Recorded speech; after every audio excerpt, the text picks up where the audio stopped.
Welcome to the Almost Reckless podcast. I'm your host, Amy Smilovic, and our guest today is Beth Hutchens, the founder and creative director of FoundRae Fine Jewelry. You weren't Hutchens when I met you. It was Bug Decay, right? No, You were I was always Beth Hutchens. Hutchens. Yeah, starting in 1996, and then I met you in 1997, I believe. Did you walk up to me at the Coterie show? Yes. So the quick background here is, Yes. I have known Beth since she was the founder partner with Rebecca Taylor of the brand Rebecca Taylor. Yeah. And you started in 97? 96. 96. 96. And I started in 97. Yeah. And we were kind of a very small handful of female owned brands at the time. And Beth you came up and just introduced yourself to me. Yeah. Which was amazing because people didn't really do that. No, Why not, though? You know, it's so funny because I don't know, but I happen to be friends with a lot of people in the fashion industry, and everyone would tell me that they're not friends with anybody else. Yeah. But I would always be friends. Yeah, you were good at that. I wasn't the designer. Rebecca was, and I feel like maybe that made things easier for me to be friends with other people, so it didn't feel as threatening or something. I'm not sure. Maybe. I mean, I'm not a trained designer, so I never felt threatened in that other way that maybe other designers would have. I always wanted to be friends, but I was too nervous to go up to people. So you were like, you had the balls to do it too. It's good. No, I guess I'm from Texas, so we're just friendly. They're so friendly. Like I still to this day, every time I move, I bring, I bring cookies to my neighbors because no one ever brings them to me here. So, but I'll still do it. And even now when we open up FoundRae stores, I will always bring a plate of cookies to all the stores around me and invite them over to come over. God. Yeah, I love that stuff. Okay, so that's a niceness for me to aspire to. Yeah. So you just dropped the name FoundRae, and that is why Beth is here with us today. Well, not why, but Beth, you started Rebecca Taylor then in 1996. Yes. And you are now the vision, creative director, founder, everything behind the incredible jewelry collection, FoundRae. And do you refer to it as a jewelry collection, or how do you? It's so funny that you say that because What's the terminology? I always say, I always just say FoundRae, and then I say tools of self-discovery and self-expression. And I guess I've never wanted to say, I never really define ourselves as a fine jewelry business, even though we are. Very much. Because it was the symbols that came first for me. Yeah. And so I built like the lexicon of symbols and the whole idea behind it. And then I was really trying to figure out the vehicle in which I would kind of present those symbols on. And so the idea of the jewelry came secondary. So you went from, you've got this thriving clothing business, right? Brand. And then you sell off. Yeah. And then you exit the company that you've sold to. Yeah. How long were you at the company that you sold to? Was it Kelwood? Kelwood. Yeah. We sold. So I had a 3-year contract with them. Yeah. And then I had signed another 3-year contract. And it was after I had signed the second 3-year contract that just a couple months in, I thought, what am I doing? So let me explain to people who don't realize, like, some people think that when you have a business and then you sell it, you get this big fat check and then you get to walk away. Right. But you don't. There's an albatross a lot of time that gets wrapped around your neck to stay for a while. You can structure all different types of deals, but when you stay, that has the best. We were pretty fortunate, honestly, because we did get a nice value for the company right when we sold it. Yeah. But it was kind of, rather than albatross, it was more like a carrot. Yeah. Because we had earnouts. So then we still got to benefit from the profitability of the business. Yes. And so, and Kelwood turned us down. They were looking at. Amazing. But they were. And the funny thing you got chosen. No, and I was going to say, and then they bought someone else. That's Vince. Was Vince before Vince, you and were... then Vince ended up being our actually parent company later. But no, somebody else. I can't even think. They don't exist anymore. Yeah. So obviously they made a bad decision. Exactly. Yeah. Okay, so you leave this Kelwood relationship. Yeah. Well, so the point is I was, still on an earnout, making a salary, and so it was a very lucrative role. Yeah. But I had really lost all passion for what I was doing. Mm-hmm. And you were doing the production side, I and was then the CEO. Running the company. Yeah, I was the CEO. So and production was your skill set that you went in with? No, or I mean, gosh, I didn't know what were you? Yeah, I mean, what's your degree? Dial back all economics. The way. Okay, but technically, I mean, I was an assistant designer at Cynthia Rowley, and Rebecca was an assistant designer too, but had more of a defined point of view. Yeah, at that point of time. And so, but defined point of view, like a pragmatic for her own style business. Okay, meaning like this real feminine romantic style. Yeah, and where for me at the time, like every day I would look like a different person. Yeah, and so and that's hard, right? Like, I mean, in our business, that's hard for a lot of people to get their arms around, that there's like lots of dimension. Oh yeah, I mean, I feel like that wouldn't have worked at all, for me, because it would kind of be a chaotic, collection. But there was it was always, I would say, it was so funny because I read your book and you were talking about one of the, what words to identify with. And I definitely feel like one of my words is curated. Mm-hmm. That I wear a lot of vintage, but I definitely have. I would say I have a uniform because I love pants, and then if I wear a dressy pant, then I really like a casual top, like either t-shirts or sweatshirts, and I also wear a lot of shirting. Anyway, so you take this experience, and then what you created at Rebecca, and you leave. How did jewelry happen? So to answer your question about what was my specialty when I started Rebecca Taylor, I mean, we didn't have one. Yeah. We did everything. Yep. And, I mean, how it is. We started with $40,000. It was just Rebecca and I. I started with 30. Like it can be done. Yes. I mean, to be fair, it's a long time ago too. Yeah. Well, yes, but as I've been writing and kind of unpacking my past, I feel so fortunate to have started with so little. I agree.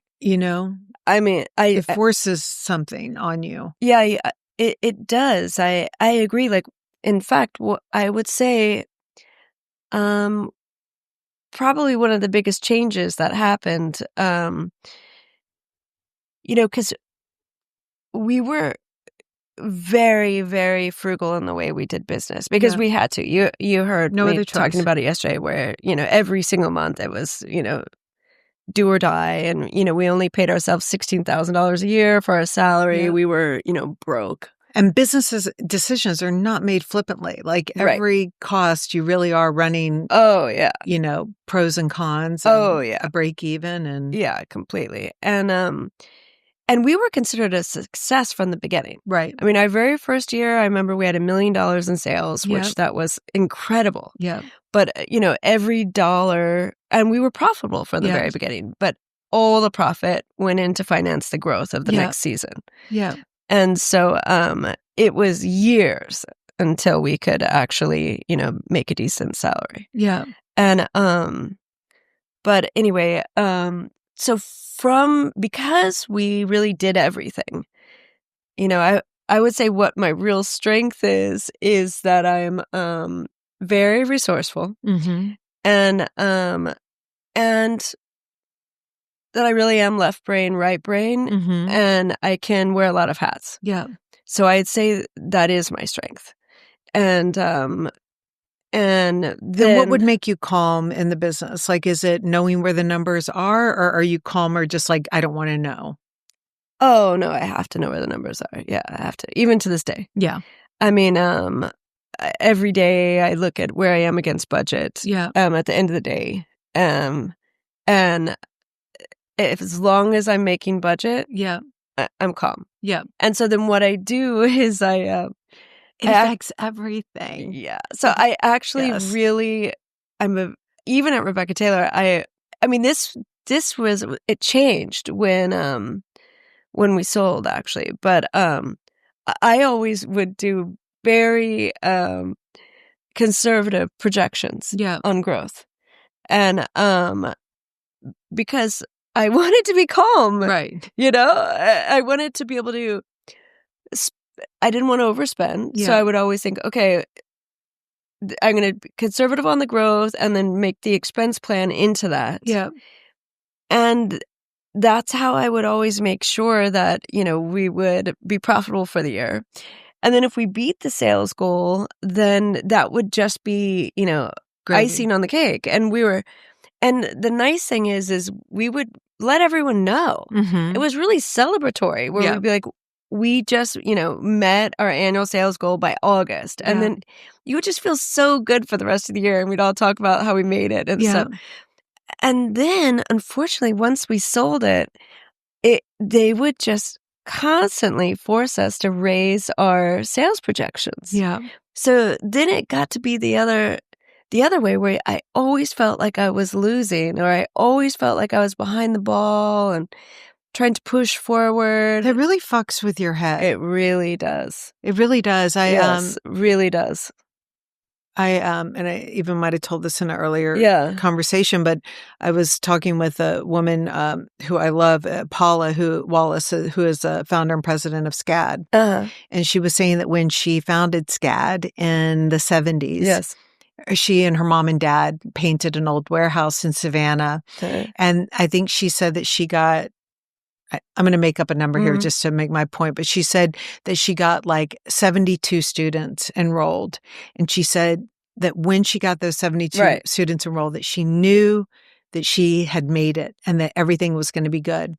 And I thought, wow, if she had gone out and gotten investors from the get-go, they would have had a mandate of 7,200 students. Exactly. She would have never felt like she had made it, and she would have given up in the first year. Exactly. So it is such a game of psychology. Yes. So how? You're right.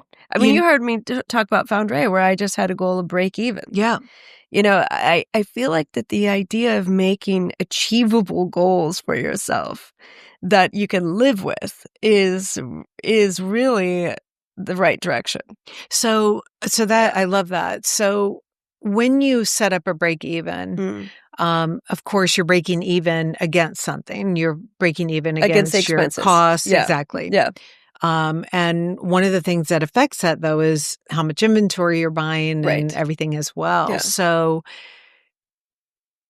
you know, you're setting it against a break even, but you're also pushing yourself at a certain way at the same time. Well, I have a couple of interesting things to tell you about inventory, which I know you'll be really interested in. I'm dying to hear. So it started off where, you know, we were, you know, didn't have a lot of extra cash. Mm-hmm. So, and, you know, we would purchase our raw materials 6 months before the selling season started. Yeah. So I would always pretty much purchase conservatively. Mm-hmm. And so we would inevitably sell out. Mm-hmm. You know, I would put the cutting tickets in and we would sell out usually during the selling season. Yeah. And then we would, you know, cut to order or, you know, short. We'd always have negatives, you know, a couple hundred pieces, truthfully, negatives and different stuff. And then we'd try to see what we can do and then decide how we're sorting it. Yeah.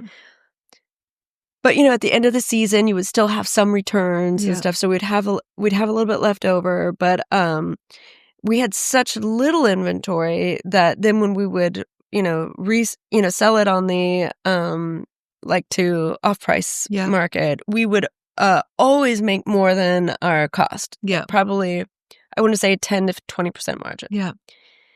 the minute we sold, and I did that practice forever. Yeah. Because once you start it, you just, I just always felt that was the right way to do it. Yes. The minute we sold it, the investors said, why aren't you cutting excess inventory? And I said, well, we've just never done it. It's kind of a little bit of I feel like a secret to our success, you know? So there's not tons of product everywhere. Demand high. Right. And good for the environment, yeah, by the way. Yeah. And then they said, well, that's not going to be a problem anymore because we've analyzed your costs and you're still making money even on your excess goods. So this is low-hanging fruit to try to go ahead and pick up all the sales that you're refusing because you're short. And so I agreed to do this. And you agree to do this because, you start your own business when you're 23 and you're sure that they know something better than you know. Yes. And so we started doing this. I have to just say the value of the brand just plummeted immediately because there was always leftover product. Because that low-hanging fruit rots. So it rots. It smells. Yeah. It's It went on sale. So destructive. Oh, it was so destructive. So now this is my learning experience. Yes. I started FoundRae. It was my very first season, and I was with a showroom, a jewelry showroom at first. And I sold to Browns in London. Mm-hmm. And they put the jewelry out, and it had like 70% sell through. Within, I want to say 6 weeks. Wow. And they were thrilled. That's good, by the way. Yeah. And especially for jewelry, actually. Yeah. That it's very unusual. I mean, it's not inexpensive. Yeah. And so I said, oh, can I, and the showroom was so thrilled and everyone was thrilled. And I said, oh, can I see the selling report by style? And I think that probably no one asked for that in the jewelry industry. And so then they showed it to me and I saw 100% sell through on everything, but then one style was 0%. And I said, oh, shoot, like no one likes that ring. And I said, can you tell them to send it back to me? Yeah. And the showroom manager said, no, absolutely not. She's like, that's a great sell through and they'll just discount it and sell through it. And I said, no. I said, I cannot do that. I said, just if it's 0% sell through, then, it's not. Let me have it back. Yeah, I want it back. And so I had to leave the showroom because they felt I was setting a precedent that they weren't willing to do with their other brands. So then I called Browns directly and I just said, can you send me back those rings? Because the most beautiful thing about jewelry is that it melts. So I can actually take those rings and melt them and make new jewelry. Okay, I want to be able to melt my clothes. I know. I had to tell you. And I wish I could melt some things. So the thing is my attitude towards melting jewelry and losing the labor, which is hard, is completely different than most other jewelry designers that I know. But it's because of my clothing background. Yeah. Where I feel the fact that I can melt jewelry and that gold is this renewable resource that it never deteriorates. You can melt it 1,000 times and it still, has all of the same principles. Then it just was so liberating for me that's always the way I've done it now. Yeah, because literally the worst that could happen is you're going to lose your labor costs on it, and then you'll have it to sell in the future. Yeah. And I would much rather do that. And just having the prior experience. And so, So okay. So you leave Rebecca Taylor, the bought out version. Yeah.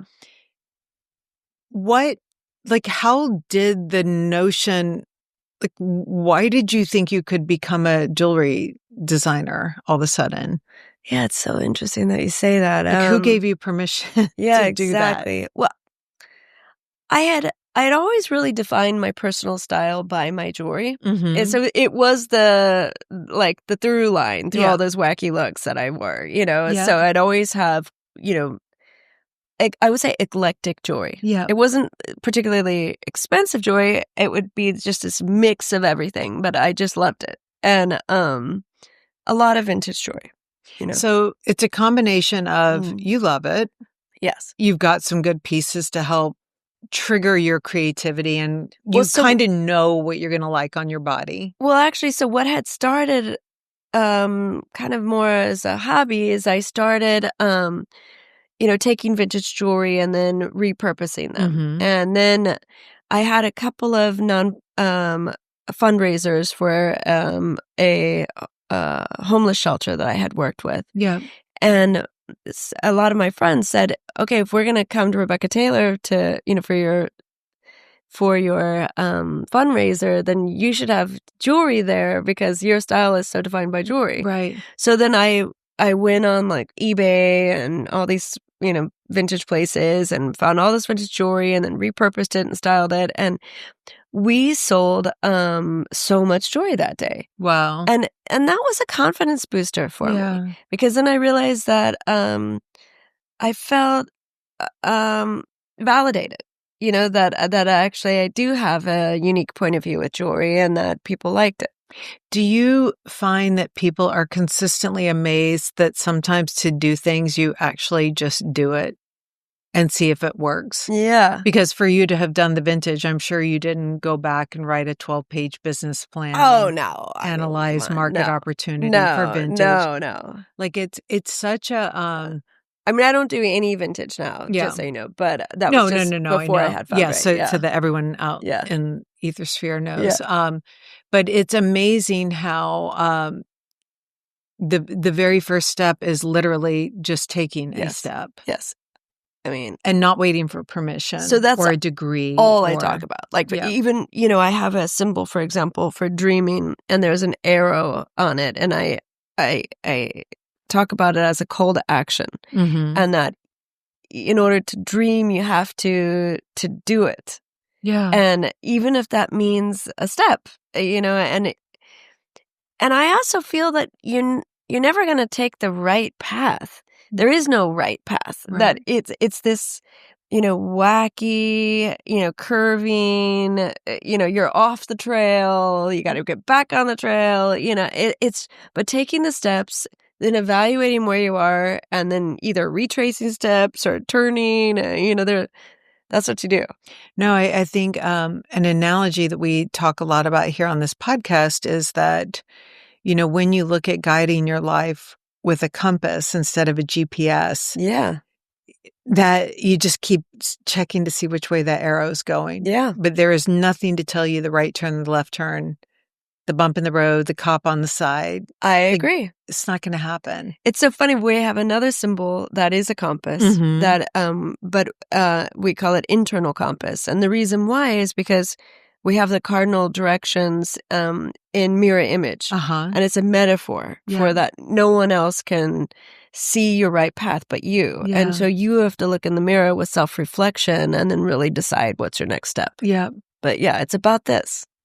And that's what I love about, when you put yourself in it, a lot of people question about like, how do you get intuition? How do you intuit the right next move? Right. And I think that you're in the best place to intuit your next step when you're doing it mid-stride. Yeah. But if you're just standing there waiting for it to happen, I agree. It's not going to happen. I agree.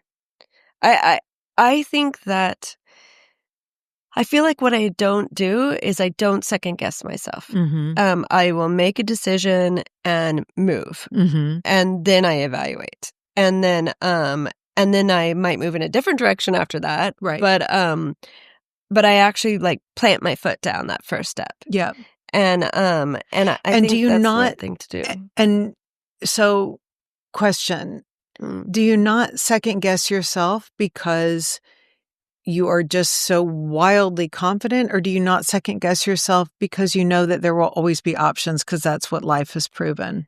It's because there's always going to be options, and not just that, but if I don't if I second guess myself or I haven't even planted my foot in that first step, then I'm already game's over. Yeah. So I almost don't care which choice I pick. Like, you know how you're oftentimes, what am I going to do? One or two. Yeah. Really, honestly, either one of those could end in a happy ending. Right. And they're just going to lead you down different paths. Yeah. And so I feel like you just choose one, you go. You choose one, you go. Yeah. I'm curious, because I've always thought the break-even way that you have, I've never really overthought things too much. But I've always been a person of, like, when I imagine what's the worst that could happen, I don't have a lot of experiences to trigger me to want to stay away from the worst that could happen. Because the worst that could happen would be family, illness, Right. like those kind of Yes, things, I agree. right? Have you had really bad things happen in your life and you are still kind of like a little free? I feel that, I've been at points in my life where I almost lost everything, that I had gained financially. But you've got a very stable mom and dad family, right? Like you talk about growing up as a Quaker, like. Yes. So the point is I always have a roof over my head. And I can always, you're definitely right, go home. I have such supportive family and friends. And so you grew up in Brownsville. Yes. I grew up on a small island in Georgia. Yeah. And we were really happy. So, yes. And that was a $30,000 house that I grew up in. Exactly. And we were really happy, yes. So I do think that it's not it's like if you grew up with more, I don't think it's a materialistic thing that you are afraid of downsizing. Yeah. I just don't think you have real experience to know that it's not that bad. Okay. I agree. It's going to be okay. Yeah, I totally agree. If you, as long as health is there. Yeah. It's going to be okay. Yes. I mean, there's also going to be health problems. Yeah. Yeah, and even then, I guess. Yeah. It's hard. Yes. It's okay. I mean, this is life. And there's going to be losses and there's going to be grieving. And, I feel like that's why every day is so important to really make the most out of each day and to express your love and to produce things that you love and to. I mean, I am so grateful for a creative outlet. I can't believe it. Like, it's the, best thing I've ever been able to do in my life. And you've really, like, I'm looking at you and you've got on so many amazing pieces and having spent time at your store, there's nothing in there that looks dumbed down. There's nothing in there that looks like an algorithm at a store has told you that everyone would buy this ring if it was just for this price point. You're exactly and right. Blah, blah, blah. So when I started FoundRae, the very first collection I did, I want to say the reason why we were like successful and like, we started off with, a bit of like a bang where right away we got a story in like the Sunday Times and then in W Magazine and our jewelry looked really different. And I feel like a lot of it was because I wasn't experienced in the jewelry industry. And so what I had, I did what I wanted. Yeah. So I had really substantial chains and at that time, no one was paying attention to the chains. They just had, thin chains and then like the pendant was the real story. But for me, the chains were really important. And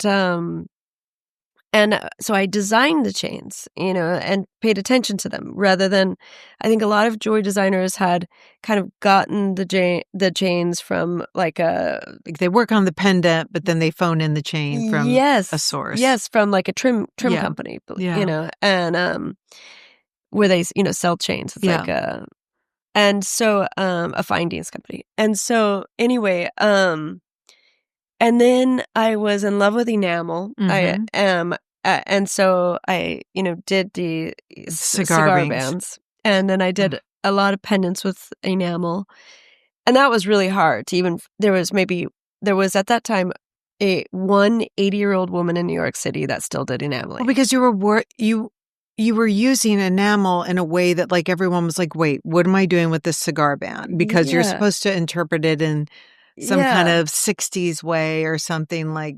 Yeah, it was just it wasn't a popular material. Yeah. And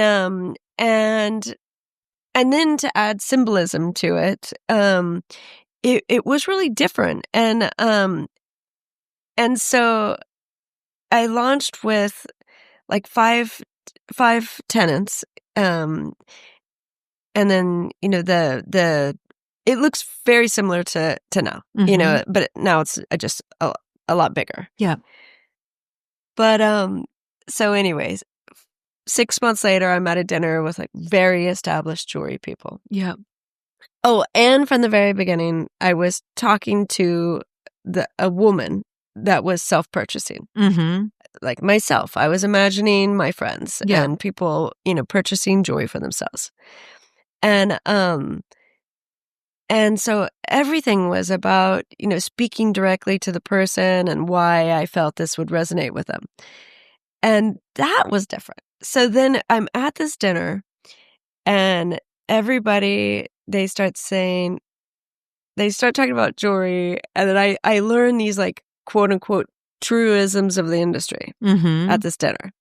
I learned that earrings was 70% of the jewelry market, which it still is. I had 0 earrings, so that was really funny. I was like, okay. That's kind of like when I started out with I was going to be only resort, and people were like, right. No. Yeah, exactly. You're supposed to do fall. Yeah, and resort's like the tiniest season. Yeah, same exact. You don't get to keep space on a department store. Anyways. Exactly. Yeah. Same. Isn't it funny? You're just like, okay, earrings. Exactly. Well, good to know. Yeah, but I honestly at that point I was just like, okay. I mean, I do earrings, but it's not the biggest part of our business. And but I love your earrings. Thank you. Yeah, I like them. And so they said earrings is 70% of the business. And then somebody brought up how astounded they were that self-purchasing was really growing and it was now 5% of their sales. Wow. And I thought, oh my gosh, that's like my entire, pie. Well, that's what I want to ask you because I'm a self-purchaser but like what percentage of your customer owns their pocketbook? It's their money and it's their decision. Well, I want to say that because I was very similar where I should have owned my pocketbook. I was a very successful business person that was 100% autonomous, during the day until 7 p.m. But when it came to my home, I had relinquished complete financial control to my ex-husband. And I'm just going to tell you right now, that was a mistake. I should have been a lot more involved. Especially as financially involved as you were with your business than at home. Like I had the acumen. Yeah. But I just, something about, being a powerful, successful businesswoman, even for me to say those words. Yeah. I wouldn't have said that several years ago. Yeah. And you just feel like that you're not going to be accepted in that light. And so or loved in that light. So I would really just be very trusting. But also maybe kind of just relieved that someone was dealing with that stuff. You dealt with it all day at work. Like I agree. It's a very good point. Also really relieved. Yeah. But I guess it's just the part, I would have been relieved if it had gone really smoothly, but I think the part that went bad is when I felt like disciplined for purchasing something. Yeah. And I don't think that's right because I think if you've earned it and you can afford to buy it, you should be able to, And so anyways, this is a complex subject about, person that owning their wallet. Yeah.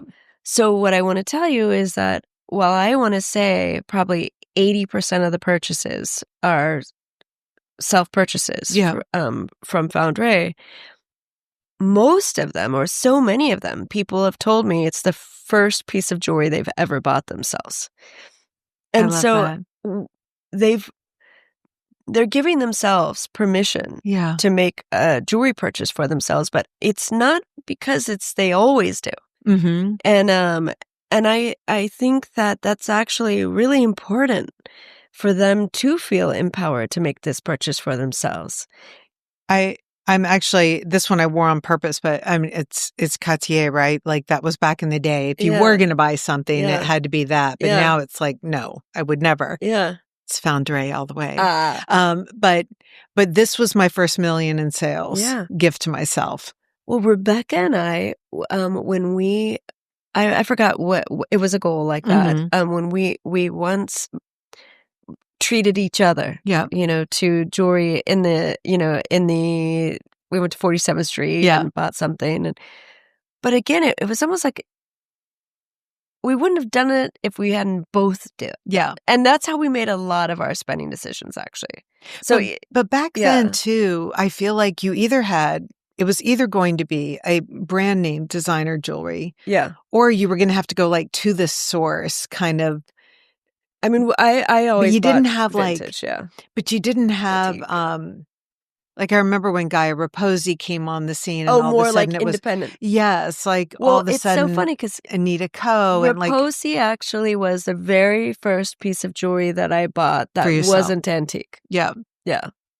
And that was at Dover Street Market. Yeah. But I bought one of these she had those really long stacked bands. Same here. Yeah, I loved that. I bought the earring and then actually I stepped on it and smushed it and I still have it, but now I know I can melt it. Yeah. So there you go. So there's a group of women that they've got their own bank and they can buy it for themselves. Now, of that group of women that have their own bank and they can buy it for themselves, how many are wanting validation of whoever's at home? How many are like, I just want to see if my partner loves it before I buy it? Is that a thing?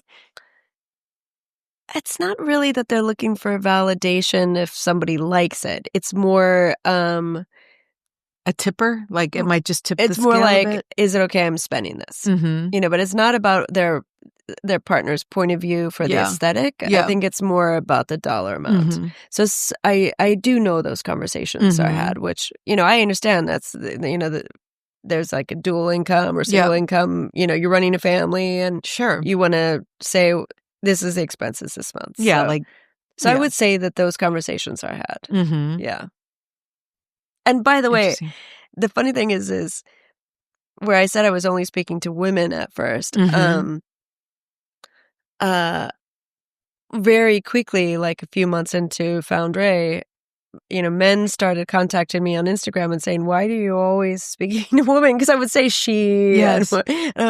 And then I realized, oh gosh, that's really wrong of me to just assume that only women would be interested in this symbolic, meaningful jewelry. And then especially because my aesthetic was honestly very genderless. Sure. So then I really changed where I would just talk about, people. Yeah. Yeah. Yeah. This individual's going to like this. Right. Right. Yeah. So when you left Rebecca and you started FoundRae, what were there like big learnings that you took from Rebecca that you're like, okay, I'm so glad that I learned this there and this I will absolutely apply?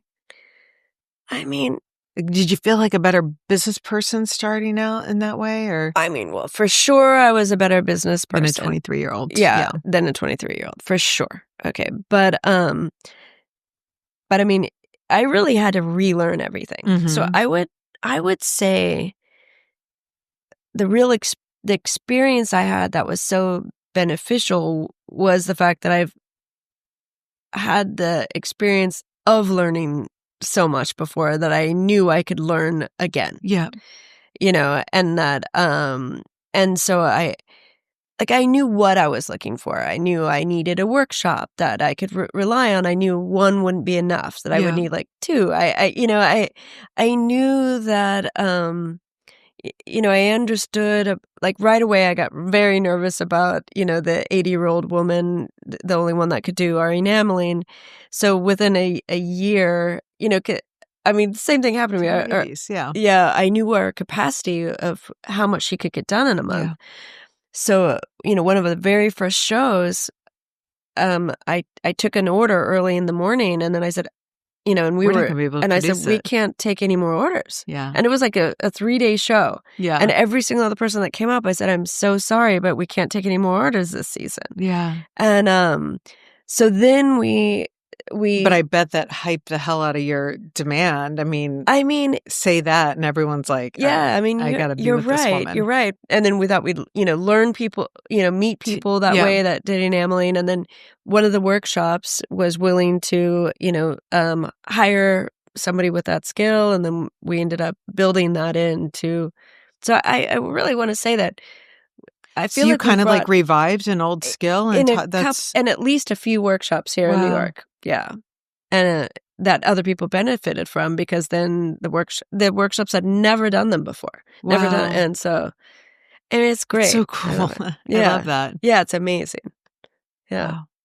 And so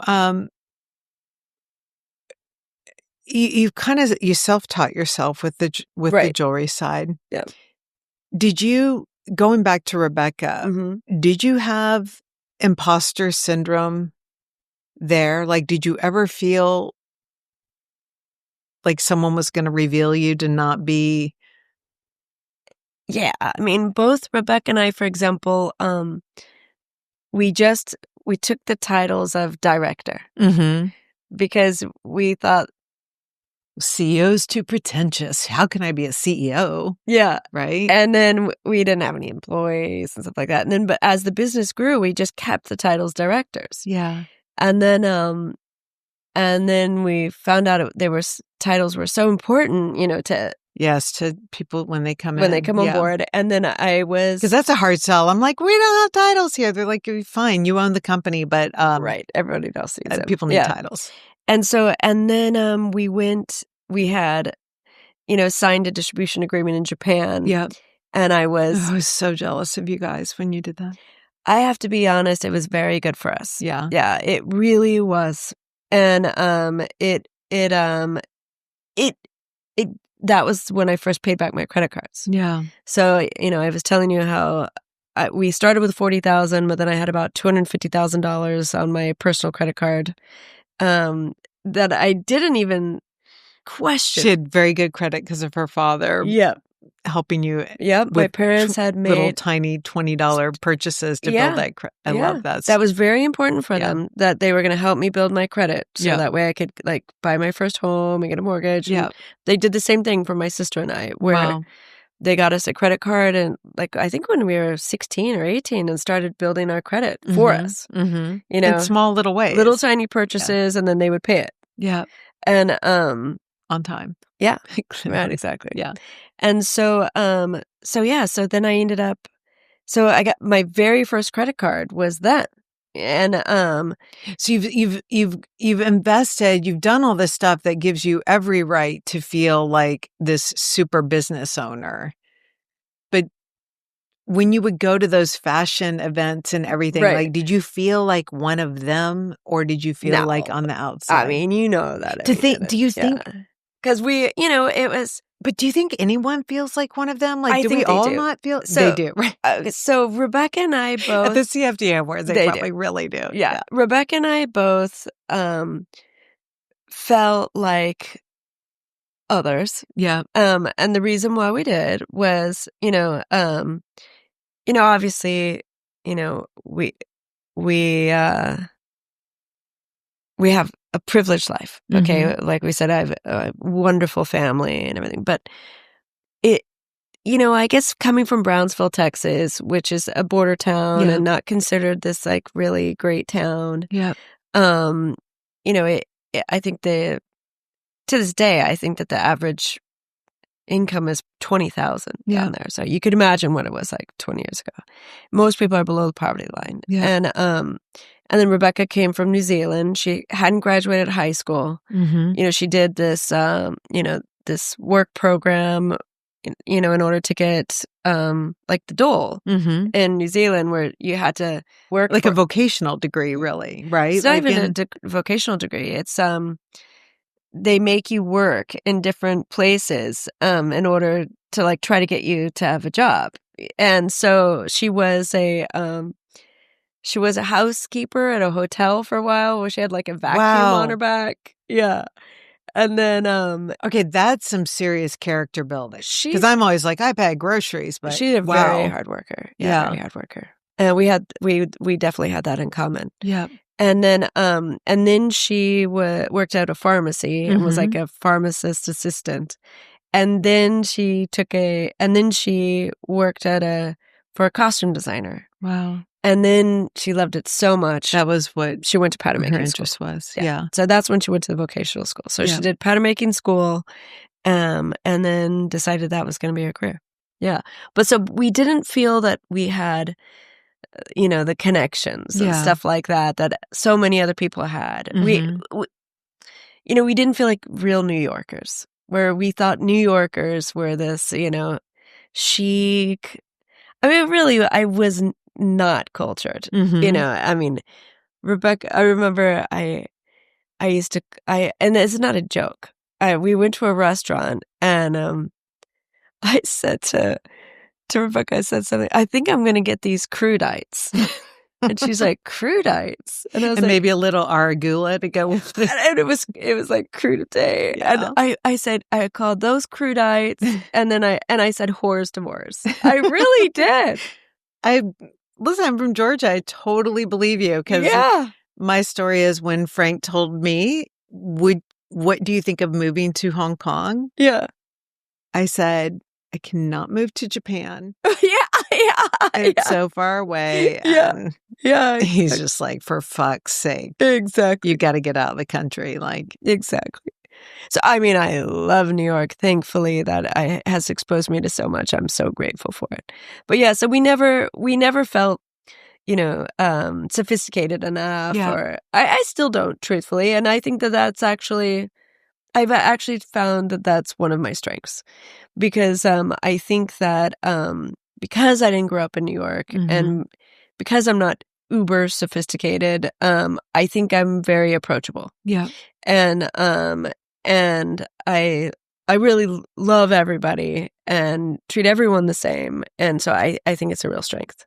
Yeah, I think also probably being partners with someone who is international. Your ex-husband definitely was from Turkey. Yeah. Well, see, I feel like right away I was really comfortable with his background, and he didn't come from a wealthy family either. Yeah.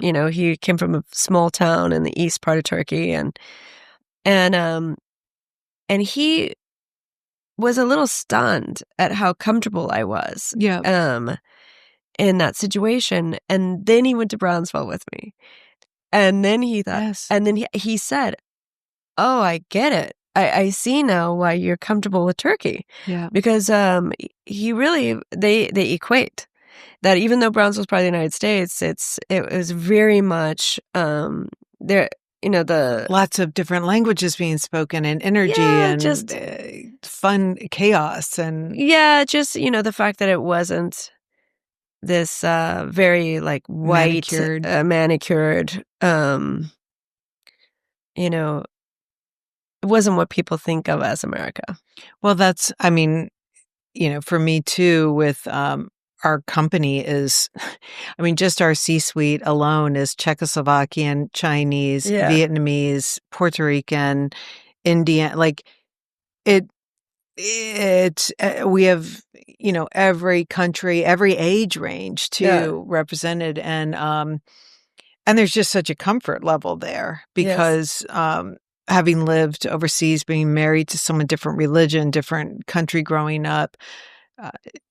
Georgia, my gosh, very, just a range of people from all over, and just it is, you're just living in it. It is. It's nothing learned. It's just it just is. I mean, obviously, I find that the different perspectives are invaluable. And one of the things that I really try to do at FoundRae, even with our symbols and stuff, is I look for universal symbolism that transcends cultures and time. So I don't use a cross, for example, or Star of David, because I never want to say like this one's for you and this one's for you, because I'm not looking to separate. It's more about what are our commonalities. Yeah, I like that a lot better. Yeah, and I find too that just with communication and discourse, and you probably saw this with at Rebecca, but when I was living in Hong Kong, your communication was so clear because there was no expectation that you were going to be thinking the same thing. So you really went outside of yourself to check in to make sure that you were communicating clearly. And I think Tracy and I grew up, my head of design, Tracy, we grew up with very different backgrounds. And so we very much check in with each other. Like, what are you meaning to say here? Am I understanding you correctly? Yeah. And I find that it's often, if someone mirrors me exactly, we can miscommunicate all day and night because we make all these assumptions. Yeah. So it's funny, the assumptions happen more with someone who mirrors me than they do with someone who doesn't. Because you take more time to really consider what they're trying to say. Yeah, because it's so obvious. Why would we think the same thing? We grew up totally different. Yeah. I mean, Frank and I like that perspective. We grew up totally different. Yeah. Of course we're not going to think the same way. I think that it's wonderful to ask that question, where especially if someone has said something that you might be offended by. Yes. But to say, oh, I'm not sure if I understood you. What do you mean by that? Or, I think that's a really, I need to do that. It's the only way people learn. And I have a hard time with it. I remember right before we gave that talk at your store, Brittany came up to me and she's like, you have a giant green thing in your teeth. And I was like, oh my God. Like growing up in the South, people would not, they'd be like, oh my God, that is so rude. And I was like, thank you for saving me. Of course. But I think back to times when I really learned something, and it really was when someone came up to me and said, are you aware that you said this and this is how I heard that? And I was like, fuck, I never imagined that. Or sometimes I was even like, get over it. But then later on, I'm like, I need to think about that, like, thank you for saying something, because if not, you don't learn. And I'm sorry, people, you will say wrong things. Yeah. Or you will say right things that are perceived wrong. I mean, you just have to talk. We say wrong things every day, 24 hours a day, and I feel it's, it's so funny because you talked about being an imposter. So when I first started FoundRae, I never talked about Rebecca Taylor, ever, because I felt like an imposter being creative director, because I had never been the designer, and I didn't want anyone to know that I had been a CEO, or because I really wanted to distance myself from that. Yeah. And so that was actually, so like it was a few years into FoundRae, Murat was like, I would love to, call myself CEO. And I said, you should, because I was still distancing myself from that role. And, I was doing it. Yeah. I was making all the purchases, the org structure and everything, but I just didn't want anyone to know. And so I never talked about it. It was nowhere. And it's only now, like in the last year, that I talk about it more. I guess because we've been in business for almost 10 years now, and I feel more comfortable in my standing, that I don't mind talking about my past now. Well, here's one thing just that happened to me that maybe you can relate to then is people would come up to me and they would always refer to me as the designer of Tibby, blah, blah, right? my title was creative director. Right. I would always bristle at designer because Tracy's my head of design. I see. Tracy is the designer. Tracy's my Rebecca Taylor. Right. She's the designer. Right. And it felt horrible going out at the end of the runway shows and waving because I was like, I wanted to come out and be like, this is like, these aren't all my designs. Like I'm good with color and shape, but, and it was really, really hard. Yeah. And I hated giving interviews because it just felt so, Has Tracy been with you all this time? Tracy's been with me since 2005. Oh, amazing. Very long time. That's amazing. So it wasn't until after COVID and when we had really started building this whole community and doing this storytelling, that was the first time when I went out on the runway in 2021 that I felt whole because I was like, you know what? Actually, what's going out onto the runway it's Tracy's designs, but it's the work of the whole company. Yeah. And I'm kind of leading this. Yeah. And I felt for the first time like I'm coming out here just as the leader of the group that got this out onto the runway. Yeah. So it's not just about the design anymore. It was about the whole process. Yeah. And it's the first time that ever in my, at that point, 23 years that I felt like, you know what, I am the creative director. I don't feel like I don't feel like I'm faking it now. Yeah. Yeah. But you kind of have to figure out what those strengths are that you're really truly owning. Yes. And maybe it was also coming up with almost a new title in my head of what it was that we were doing, you know? I feel like I definitely knew I was a creative director from the very beginning of FoundRae. I didn't think anyone else would take me seriously. And so... Because it's jewelry or just because? Because I'd never been creative director before. And I mean, I never even designed. I wasn't the designer of Rebecca Taylor. You know, I did merchandising, but no, it was Rebecca's vision. And so that... Talking with so many people in DMs now, I find that any title that has creative in it is a title that most people they feel so false in grabbing it because they feel like that has to be bestowed upon you rather than you kind of taking it and owning it yourself. That's funny because I always call myself genius. Do you think that? No, I'm just kidding. And I always felt like I was okay just saying that, even though anybody... My mother says. Yeah, exactly. No. Actually, that's something my mother never said. No, I don't. I feel like genius has to be bestowed or something, but I think creative, no. I think, you know, if you're creative or not, you know. I think it's, you know,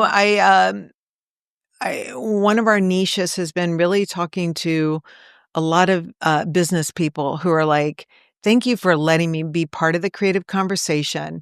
I knew I was creative, even though accountant is in my title or whatever. I see. And they've been labeled their whole lives in a way. And a lot of them, they want to be much more creative, but and they're doing really cool things. They don't want to refer to themselves as creative. Oh, so that's interesting because I have a very similar experience in the fact that I believe that that what we do at FoundRae is really give the creative reins to the person that's coming into our store, and they create their own story. Yeah. You know, that's why we have the bench jeweler on the premises. That's why we have a hand engraver on the premises. And so, you know, I talk often that, like, I've taken the symbols that are like the words of an alphabet, put them together into these tenets, which is like kind of creating words that didn't exist. But then I leave those words to the person that's ultimately going to be wearing them to create, like, to string them all together in order to make their own story. Yeah. And so we talk a lot about that a lot. And sometimes we have these morning breakfasts. I remember I was with a group of people and I talked how important creative outlets are. And quite a few women said, you know, I feel creative, but I don't think I am because I don't have. where I'm a real firm believer that everyone is creative and that you just have to find your medium. Yeah. Whether it's baking or writing or journaling. And so what I did that time is I said, you know what, let's just do some collage work together. Mm-hmm. And so then, the next month, the same group came in and we had all these collage papers done and everyone did collage work. And the results were beautiful. Wow. Yeah. So yeah, I believe everyone is creative. Yeah. Yeah. I love that. Did you have mentors? Was there anyone that you really looked to and used as a guiding point at all, or? I had never actually thought about this before, but I guess my piano teacher was my mentor growing up. Why was that? I'd say I just figured out it was my English teacher. Oh, really? It took me a while. I kept thinking of Boston Amex or Ogilvy, but yeah, no, it was my English teacher. Yeah, my piano teacher, Mrs. Langford, she instilled in me some discipline and appreciation for creating beauty. And where she would say, like, I could tell you haven't practiced enough. Yeah. But then when I did practice, it would be beautiful. Yeah. And so that kind of hardworking ethic, obviously my parents instilled that in me as well, but I think that was the first time that maybe I got to create something very beautiful with music. And I fell in love with playing the piano. And so, yeah, and I would skip out of my lessons. I loved it so much. It kind of triggered that and put you on a creative path in a way. Yeah. So I want to bring up something that you mentioned the other night, and I told you that in the book that I have coming out, I had mentioned here, but I thought it was phenomenal. But start the story with how you started it last night about how you find it important to just reach out to people every now and then and just let them know something nice or good. I think it's incredibly important. And, it gets harder as your circle gets larger. I feel like it's much easier to check in, with your closest friends when your circle's smaller. So I'll come back to that. But then I think that the point is anytime you're thinking about someone in a positive way, you should tell them, which is just afterwards, send a DM, or, a text, just say, I was thinking of you this morning and about that time you did this. And oftentimes I don't try to put any strings on it because everyone's busy, and I don't say, like, let's get coffee or something, because then it's like, oh shoot, like we don't have time for that. No, you just want to leave it at something that can rest with them. Yeah, that's it. I just want to say that. And or I'm the very first person that will stop someone on the street and just say, I love your dress, or you look fantastic. Your hair is gorgeous. And it embarrasses some people that I'm with. But I could see that. I would see my sons dying. Exactly. Like my son Charlie would be like, Mom. Exactly. But I'm bringing it up because the interesting story that we have together is that when Frank and we had sold our loft at 56 Crosby Street. We had made some really nice money off of it, and that was where we were running our business when we started out. And we were trying to decide, do we pocket the money? Right. And go move ourselves into the heart of the garment district, which was hellhole. Right. Or do we stay in Soho? And we had just been visiting a gigantic loft that was 1/10 the price of the loft that we're sitting in right now in the middle of Soho. Yeah. And we visited that loft. It was above the America's busiest McDonald's. You smelled like French fry grease when you were in there. But we were like, it's 1/10 the price. We can pocket the remainder of the money. And we had the lease in our hands, and we were sitting at a deli going through it. And I had a BlackBerry at the time. And you texted me and you said, Rebecca and I are walking through Soho, and I just want to let you know I am so envious that every day you walk out of your studio and you are in the middle of this creative, inspirational hub. Yeah. And what was amazing is we didn't talk that often. I don't think I talked to you for 2 or 3 years. Exactly. And you chose to text me as we are sitting in a diner with Elise for like the shittiest place on earth in front of us. Yeah. And that was the decision maker. And so while you thought you were just reaching out with something nice, it was a game changer. Wow. Game changer. Like, we would not be here in this loft if you had not texted me, I don't think. I mean, it's amazing. But I don't believe in coincidences. You know, have you ever read Carl Jung and Synchronicity? I mean, I truly believe that we're all connected. And so I think that if you think these things, you should just reach out and say them, because maybe for reasons like this, maybe a person needed to hear it that day, or, you know, and, but I've always been a champion of other entrepreneurs, because I've always known how hard it is. And so whenever I thought fondly about someone else's business, like if I went up to, you know, Bergdorf's and saw someone's collection and thought, this is beautiful, I would send them a message and say, the new collection looks amazing. Oh, I love you for that. And I wish I could be better at that. Yeah, That's because a very good skill. It's just, why not? You know? And jealousy is a terrible, terrible attribute. You know, or, you know, you're nailing it. Like, you must feel so happy. Everyone's talking about you, you know? And you know, I feel like that's great. Everything is ephemeral. Yeah. Okay. We all know if you're going to be in business for 30 years, you're going to have some peaks and you're going to have some valleys. Yeah. And so what we need to do is, you know, shout hooray when we're on a peak, and be excited for each other and really, you know, relish the moment. Yeah. So then that way, when you're in a valley, you can still remember what it feels like to be in a peak and know that another peak will come. It will come. Yeah. So how do you measure success now? Is it different than when you first started out, or? You know, I feel like you're going to be very similar to me, but when I was in my early 20s, I wrote a list, and I wrote and I was a happy person, so it's probably the wrong choice of words, but I wrote when I'll be happy, when I'll be happier, and when I'll be happiest. And it was about success. Yeah.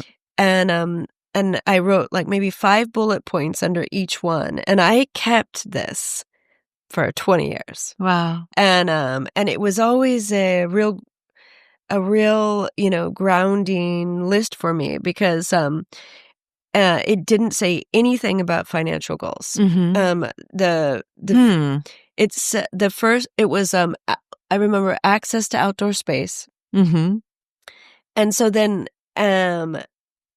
and then another one was I wanted a piano. Because when I had moved from Texas to New York, I didn't have a piano. And then it was so funny because I didn't say, and then all of a sudden, like on my 3rd year, it had said 2 kids. And so then I thought that's really funny on the happiest, because like, I don't know, they popped up out of nowhere. Right. Yeah, because I didn't say anything about them on the happy things. It was so funny. But I remember I wanted an office with walls so I could cry and people wouldn't see me. And, you know, because we just had an open office. And did you do that a lot? Did you cry? Every day. Really? Oh, my gosh. God, you don't strike me as a crier. Oh, my gosh. I cried every day. Okay. I mean, Rebecca and I would cry, and we would go out to the loading elevator, you know, the freight elevator for privacy. Yeah, we would cry every day. Oh, my God. And so... Anyway, so yeah, and I didn't want to ship anymore. Yeah. Because I did, you know, at nighttime. Yeah, that sucks. We did our own labels and you get it wrong. Yeah. And so those were like, you know, on my list, you know, of. And when you hit those things, like, did they make you happy? Or they did. And I mean, for sure the kids, right? But well, no, but just the whole thing is I always encourage people to do this, because then you know that you are really making these thresholds. Yeah. Because otherwise, it's like the whole thing we talked about when you make a budget. It's the same thing. Is you can continually raise the bar on your own self. Yeah. Because we're all ambitious people, that it's a beautiful thing. It's why you're an entrepreneur. You wanted something different. Yeah. Okay. And so by writing down what your goal is, but in a way that's more descriptive, I think, of lifestyle, it helped me a lot. Because, for example, I had said I wanted access to outdoor space. And then, I was on the 5th floor, walk up, rent stabilized apartment forever. And then, and we just couldn't afford anything with access to outdoor space. And so we would just put a blanket on the roof, which was like, tar. But we loved those moments, having a glass of wine on the roof. And then when it came time to buy an apartment, I was just determined to get something with outdoor space, and it froze us.